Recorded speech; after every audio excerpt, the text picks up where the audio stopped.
مولانا صاحب یہ جو کمیٹی کی جو سفارشات آئی ہیں اس کمیٹی کے آپ بھی ممبر تھے، اس پہ یہ دستخط آپ کا ہے؟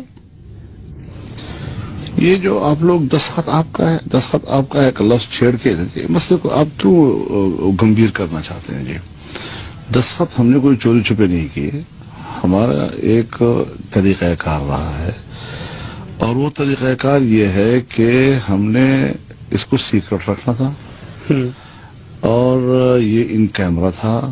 ہمارے تحفظات کے بارے میں ہمیں بارہا یہ کہا گیا کہ باہر کوئی چیز نہیں جانی چاہیے۔ ہم نے کہا صاحب پھر ہم دستخط کیسے کریں؟ فرمایا کہ آپ نے تحفظات جو ہیں پارلیمنٹ میں دینی ہے۔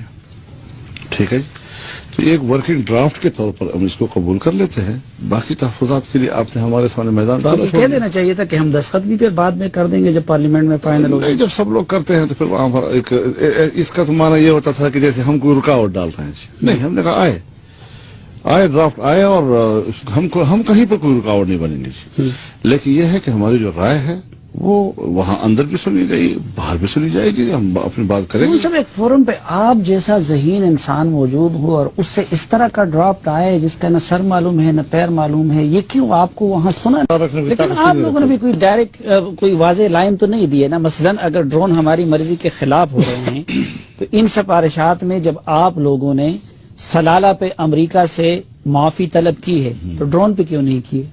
یہ سوال ہمارا ہے، یہ آپ مجھ سے نہ کریں، یہ ہم نے سوال کیا ان سے۔ جی آپ کا تو دستخط ہے، اس لیے میں آپ کو اسلام کے سربراہ مولانا فضل الرحمان صاحب۔ مولانا صاحب یہ جو کمیٹی کی جو سفارشات آئی ہیں اس کمیٹی کے آپ بھی ممبر تھے، اس پہ یہ دستخط آپ کا ہے؟ یہ جو آپ لوگ دستخط آپ کا ہے کہ لفظ چھیڑ کے مسئلے کو آپ کیوں گمبھیر کرنا چاہتے ہیں؟ جی دستخط ہم نے کوئی چوری چھپے نہیں کیے، ہمارا ایک طریقہ کار رہا ہے، اور وہ طریقہ کار یہ ہے کہ ہم نے اس کو سیکرٹ رکھنا تھا، اور یہ ان کیمرہ تھا۔ ہمارے تحفظات کے بارے میں ہمیں بارہا یہ کہا گیا کہ باہر کوئی چیز نہیں جانی چاہیے۔ ہم نے کہا صاحب پھر ہم دستخط کیسے کریں؟ فرمایا کہ آپ نے تحفظات جو ہیں پارلیمنٹ میں دینی ہے۔ ٹھیک ہے جی، تو ایک ورکنگ ڈرافٹ کے طور پر ہم اس کو قبول کر لیتے ہیں، باقی تحفظات کے لیے آپ نے ہمارے سامنے میدان کہہ دینا چاہیے تھا کہ ہم دستخط بھی پھر بعد میں کر دیں گے جب پارلیمنٹ میں فائنل ہوگا۔ نہیں، جب سب لوگ کرتے ہیں تو پھر وہاں پر اس کا تو معنی یہ ہوتا تھا کہ جیسے ہم کوئی رکاوٹ ڈال رہے ہیں۔ نہیں، ہم نے کہا آئے ڈرافٹ آئے، اور ہم کہیں پر کوئی رکاوٹ نہیں بنیں گے، لیکن یہ ہے کہ ہماری جو رائے ہے وہ وہاں اندر بھی سنی گئی، باہر بھی سنی جائے گی، ہم اپنی بات کریں گے۔ سب ایک فورم پہ آپ جیسا ذہین انسان موجود ہو اور اس سے اس طرح کا ڈرافٹ آئے جس کا نہ سر معلوم ہے نہ پیر معلوم ہے، یہ کیوں آپ کو وہاں سنا نہیں گیا؟ نہیں، ایسا بھی نہیں ہے کہ نہ سر معلوم ہے نہ پیر معلوم ہے، سر بھی معلوم ہے اور پیر بھی معلوم ہے۔ کیا ہے اس کا سر، کیا ہے پیر کیا ہے؟ دیکھیے، ایک بات تو یہ طے ہے کہ پہلے ہماری کوئی خارجہ پالیسی نہیں تھی، اب آئیڈیل نہ صحیح لیکن ایک آغاز، ابتدائیات، شروعات کے طور پر ہم کچھ اصول طے کر رہے ہیں، ایک کہ ہمارے تعلقات دنیا کے ساتھ اس انداز میں ہوں گے، اس کا ایک پروسیجر ہوگا۔ یہاں پر غلطی ان سے یہ ہوئی کہ انہوں نے خارجہ پالیسی کے اصول، اس کا طریقہ کار اور معروضی چیزیں وہ ایک ہی وزن میں اور ایک ہی پیرائے میں رکھ دی۔ مشکل یہ پڑ گئی ہے کہ اس سارے کہانی کے اندر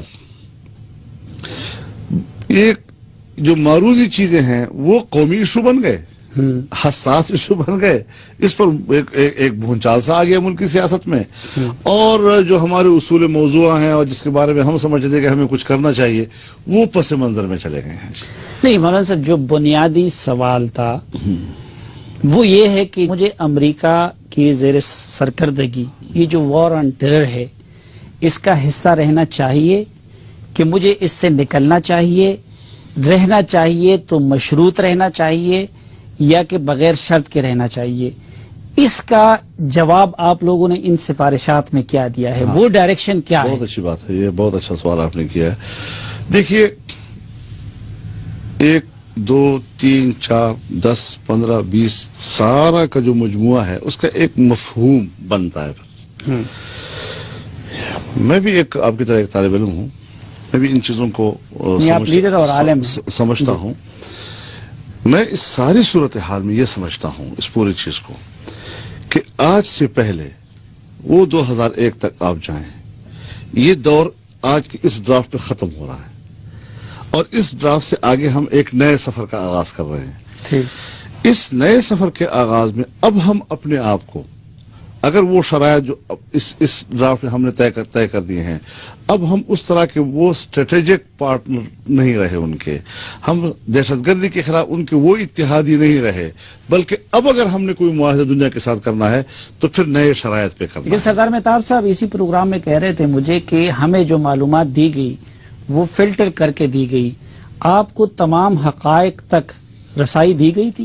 سب نے مل بیٹھ کر سوچا اور مجھے یہ کہا کہ 2001 سے لے کر جو جس پالیسی پہ آپ لوگ گامزن ہیں، کم از کم وہ معاہدات تو ہمیں دکھائیں. ہاں ٹھیک. جب وہ معاہدات ہمارے سامنے آئیں گے تو پھر ہم نئی بات آپ سے کہہ سکیں گے کہ اس میں کون سی جگہ غلط تھی، کون سی صحیح تھی، اس کو ہم قبول کریں، اس کو ہم رد کریں. جی اچھا، وہ معاہدات کیا تھے؟ مثلا ڈرون پہ کیا تھا؟ بتا رہا ہوں نا. ہاں. کوئی معاہدہ نہیں تھا جی، سرے سے کسی قسم کا کوئی معاہدہ اور ریکارڈ پر تھا ہی نہیں. نہیں، زبانی تو کچھ تھا. اور جب زبانی، وہی عرض کر رہا ہوں نا جی کہ اب جب زبانی کا کیا اعتبار ہے جی؟ کس نے کیا؟ یہ تو بہت بڑا ہمارا جرم ہے نا جی کہ آپ ملک کو بیچ رہے ہیں اور قومیں فروختن، ارزاں فروختن، اور سب قوم کے فیصلے زبانی. زبانی کے بہت کیا حیثیت ہوتی ہے جی.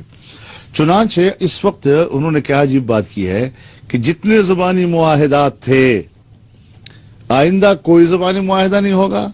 جتنے زبانی معاہدات تھے 3 مہینے کے اندر ان کو زیر تحریر لایا جائے، اور اگر 3 مہینے کے اندر نہ لایا گیا تو سوختہ اور منسوخ تصور